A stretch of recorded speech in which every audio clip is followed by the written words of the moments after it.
আজকের ভিডিওতে আপনাদের সাথে এমন একটি পার্ক এক্সপ্লোর করব যেটা কিনা ঢাকা থেকে মাত্র 1 থেকে 1.5 ঘন্টা দূরত্বেই চলে আসতে পারবেন। কথা বলছিলাম বাংলাদেশের খুবই জনপ্রিয় একটি পার্ক ড্রিম হলিডে পার্ক সম্পর্কে। তো ঢাকার কাছাকাছি ফ্রেন্ডস এন্ড ফ্যামিলি নিয়ে যদি কোনো একটা ট্যুর দিতে চান দেন don't skip this video. Hi everyone, আমি সঞ্জিদা ফ্রম এক্সপ্লোর মোর।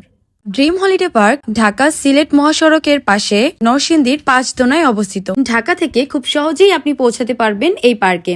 যদি আপনি বাসে আসতে চান সেই ক্ষেত্রে সায়দাবাদ, গুলিস্তান, কমলাপুর বা মহাখালী থেকে নরসিংদীর বাস পেয়ে যাবেন। এছাড়া যদি ট্রেনে আসতে চান তাহলে ঢাকা থেকে নরসিংদী বা ঘোড়াশাল স্টেশনে এসে সিএনজি বা অটোরিকশায় পার্কে পৌঁছে যেতে পারবেন।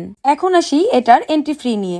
জন প্রতি 200 থেকে 350 টাকা দিয়ে আপনি চলে যেতে পারবেন পার্কের ভেতরে। তবে সময় ও প্যাকেজ দিয়ে এটা ভিন্ন হতে পারে। এছাড়াও এর ভিতরে আলাদা ওয়াটার পার্ক রয়েছে যার মূল্য জনপ্রতি 350 টাকা।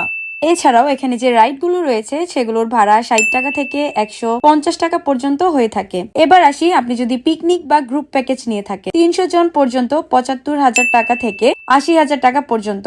আপনি একটা 500 জনের গ্রুপ হন সেক্ষেত্রে 90,000 থেকে 1,10,000 টাকা পর্যন্ত। ছুটির দিন এবং কর্মদিবস অনুযায়ী আলাদা হতে পারে। হলিডে পার্ক এমন একটি পার্ক যেখানে কোনো কিছুর কমতি নেই। তবে আমার কাছে সব থেকে আকর্ষণীয় লেগেছে তাদের স্পিড বোট রাইডিং, এন্ড এটাতে আমরা খুবই এনজয় করেছিলাম।